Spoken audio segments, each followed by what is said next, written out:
Hello, and welcome to Break for Art. My name is Charlotte Gaillet, and I'm the McDermott Intern for American Art here at the DMA. Today, we are going to spend some time with a work of art titled Wrestling, which was created in 1968 by the American artist George W. White, Jr. The work is painted with oil on panels and carved relief with collage.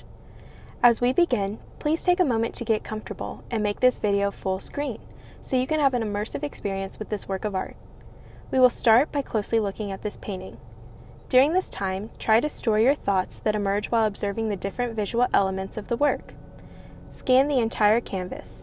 Start from the left side of the work and slowly move your eyes through the painting until you reach the right edge of the composition. White utilizes a hinged central panel to create a double image narrative, and we will begin exploring this work with the panel turned to the left. Before we turn our attention to specific points of interest found in the work, I invite you to pause the video if you would prefer to spend more time looking at this painting. What is your first reaction to this work of art? Do you like it? Dislike it? What part of the painting was your attention drawn to first? What questions do you have about this work of art? How would you describe the scene taking place in this work? George W. White Jr. depicts four central figures partaking in a wrestling match within the confines of the gray wrestling ring ropes. The two figures occupying the right portion of the ring are engaged in fisticuffs. The wrestler in green shorts and black boots begins to collapse under the weight of his opponent's grips. White depicts the onset of this wrestler's collapse through the bend in his knees and outstretched arms searching for a sense of stability. The wrestler in black shorts and boots grimaces as he clamps his hands around the head of the fighter in green shorts.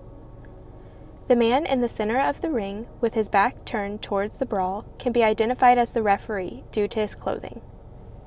When this work of art was made in the 1960s, the regulation attire for a referee included a white button-down shirt, a black bow tie, and black trousers. The clothing and brown dress shoes worn by the referee indicate that he is in the center ring to supervise the match, rather than participate in the physical competition. A third wrestler can be seen trying to enter the center ring as he pulls down one of the gray ropes and moves his left leg onto the wrestling mat. Paralleling the two wrestlers engaged in the fight, the referee places his hands on the head of the third wrestler to halt his entrance into the ring. We know more about the two men wrestling in the arena due to White's collaged inscription in the upper left corner. The right side of the ring exhibits Jack Barton Atkinson Sr., better known by his wrestling name Fritz von Erich, and revered for his iconic finishing move, the Iron Claw. White highlights von Erich's signature move by exhibiting the wrestler with his hands clawing his opponent's head. Fritz von Erich was the patriarch of a Dallas wrestling family, and 8 wrestlers from 3 generations of Atkinsons have gone on to wrestle under the persona of the Von Erich name. In the artwork, Fritz von Erich's opponent has been identified by George W. White Jr. as Herbert Allen Gerwig, better known as Killer Carl Cox. Both Fritz von Erich and Killer Carl Cox were headliners at the Dallas Sportatorium in the 1960s. However, the specific details of this event depicted by White remain unknown. White also informs the viewer that the referee depicted in the center ring was Marvin Jones. Jones was a retired wrestler turned referee, and he was known for being extremely vocal in enforcing the rules of the match. Numerous onlookers occupy the background as they surround the right, left, and back sides of the wrestling ring. How do the viewers of the match contribute to the overall feeling of the work?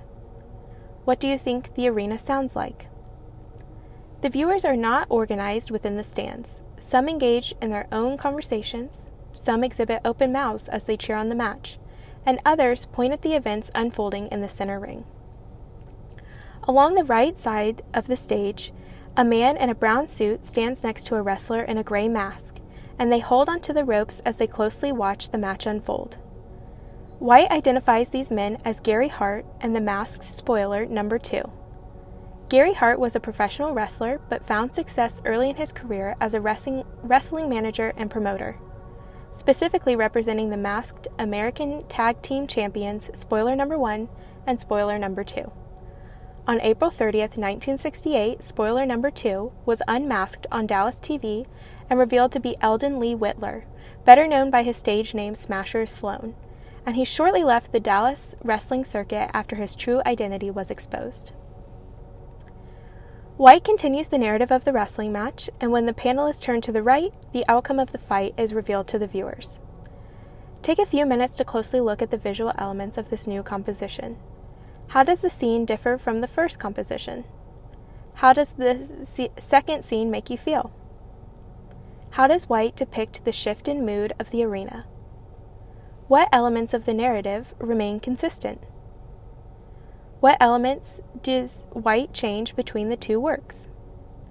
Let us first start again with the central figures.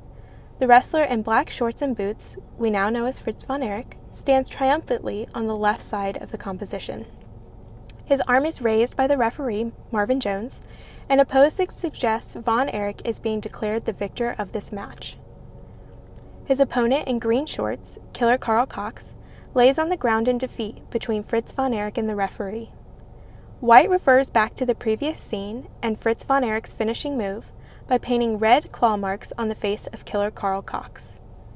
The onlookers standing along the right edge of the stage from the previous scene have now entered the center ring and watched the victor from the right side of the mat. Wrestling manager Gary Hart, wearing the brown suit, points towards Fritz von Erich, while spoiler number 2, wearing the gray mask, black pants, and boots, forms his hands into fists. Perhaps Gary Hart and spoiler number 2 have entered the ring to challenge the victor or prepare for the next match. A second wrestler in green shorts and a promoter in a brown suit stand along the left edge of the ring. Maybe this wrestler is getting ready to enter the ring and take on spoiler number 2 himself. The inclusion of spoiler number 2 suggests that the narrative does not end with Fritz von Erich being named the winner. Fans still occupy the background of the composition, but they are now organized in neat rows as they watch the scene in the center ring. There are fewer fans engaging in their own conversations, and almost all the spectators are facing forward rather than in profile. The orderly placement of the fans emphasizes the shift in mood between the first and second scenes. In the first scene, the disorderly spectators added to the chaotic and energetic nature of the match as the two wrestlers fought one another. Comparatively, the conduct of fans in the second scene contributes to the calmness of the composition as the victor is named. The color palette and White's style of painting also impacts the emotion of the scene. Like most Texas folk art, wrestling exhibits crudely painted figures and confused proportions. The rudimentary style of painting is reflective of the viewer's everyday life and focuses on the story being told, rather than the aesthetics of the composition. White utilizes a paint palette of neutral colors, including brown, black, tan, and white. However, he intermittently incorporates bursts of yellow, green, and red, specifically through the spectator's clothing.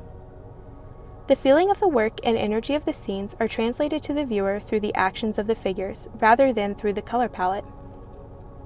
The paint is applied thinly throughout the work, allowing for the grain of the wood paneling to show through the colors. The wood paneling is a sturdy material that contributes to the work's utilitarian function of storytelling. By opting for stronger materials, rather than using canvas, White is able to tell the story of the wrestling match between Fritz von Erich and Killer Karl Cox using the central hinged panel. The two scenes exhibit a continuous narrative that allow us to understand the series of events that led to Fritz von Erich's triumph in the wrestling ring. Do you think White was successful in telling the story of this wrestling match? Thank you for taking the time to closely look at George W. White Jr.'s Wrestling with Me. We look forward to seeing you again soon at the Dallas Museum of Art.